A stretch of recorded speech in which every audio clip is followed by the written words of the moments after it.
I really enjoy watching people that adopt from Ethiopia because so many of them come to us and say, well, we've dreamed about these children.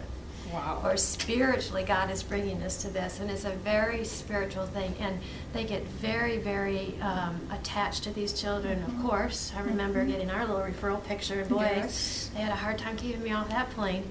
Yes. But the reality is the process is cumbersome, and it is careful, and it is time-consuming. So, and it's getting longer. Yes. Because there's more and more people tying up the courts, and there's more checkpoints and more requirements. Can you talk to us a little bit about why it takes so long and why we can't just jump on that plane and go over there and pick up our babies that we know you're keeping us from? Hiding them. And our case managers are not telling us what's going on.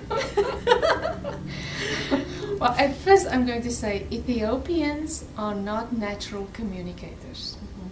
And when they are, it is through storytelling, or it is this relational thing. They want this first. Which is beautiful, but Which it's is not quite wonderful. getting the job done. It's not as factual as we'd like. No. It's very, very difficult to break through that barrier. So it has taken about 2 years for us to first build trust and build relationship. And only now can we go and say, okay, this is what we are doing. How would you like to be a part of that? It is almost a psychological science to get them to really communicate with us. No two situations are going to be the same. Here's a mother. She has just contracted or diagnosed with HIV. She brings her little 3-year-old boy and asks us, please take care of him. I cannot take care of him. I don't have an income. I do not have a husband. He has a sibling at home, an older sibling, that I'm going to keep here because I need someone to carry my water and bring my firewood. Take care of her as she passes. So she says, when I die, I will bring the other child.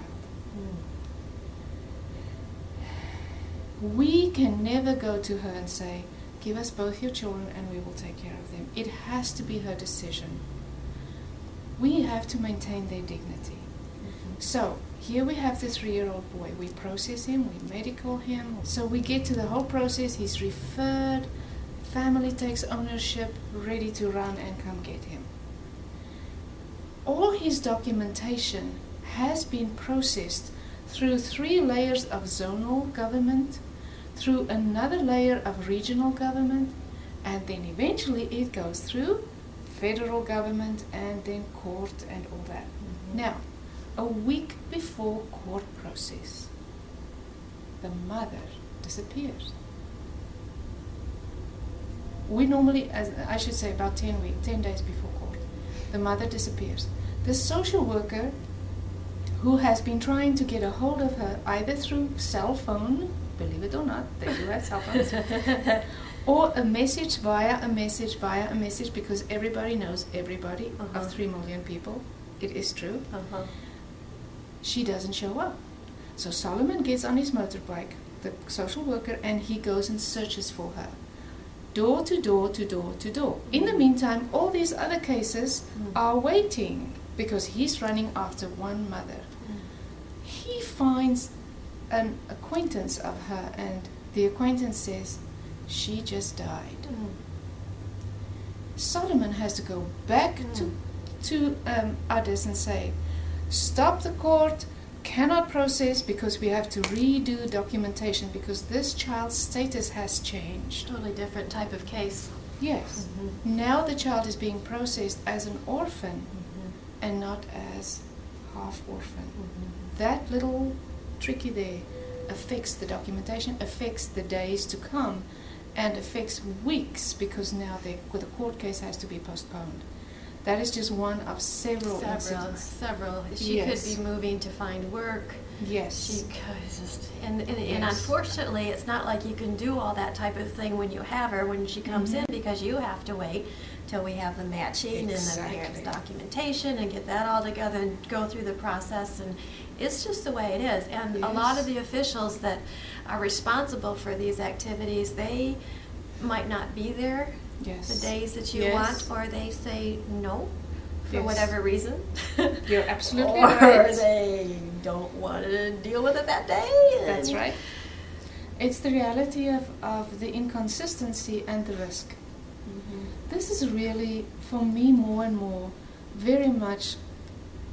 I also have two adopted children. We went through the same thing of 2 years of agonizing over when is it, when can we travel? Because you do take ownership. I so understand that my heart bleeds, and I so want the babies to be in their mother's arms immediately, as quick as possible. That's why we do this. That's why we do this. So the reality of having to say to our caseworkers, guys, stop, please comfort your families. Everything is okay. It's just going to be delayed. It will happen. Nothing is wrong. And we're taking care of them because of the families being able to provide for these children, and they're brought into an environment where they're cared for and fed and medicated, and it's just, and we wish they could be home today. Absolutely. But it's just not going to work that way. Yes. And God's timing is, we've heard this over and over, is perfect. Because so many times families would say, you know, something happened here at home. I wouldn't have been able to travel at the original travel date. So we need to just really walk in a different place of trust. And that's what I would like to encourage families with. Trust your agency. Really trust your caseworker.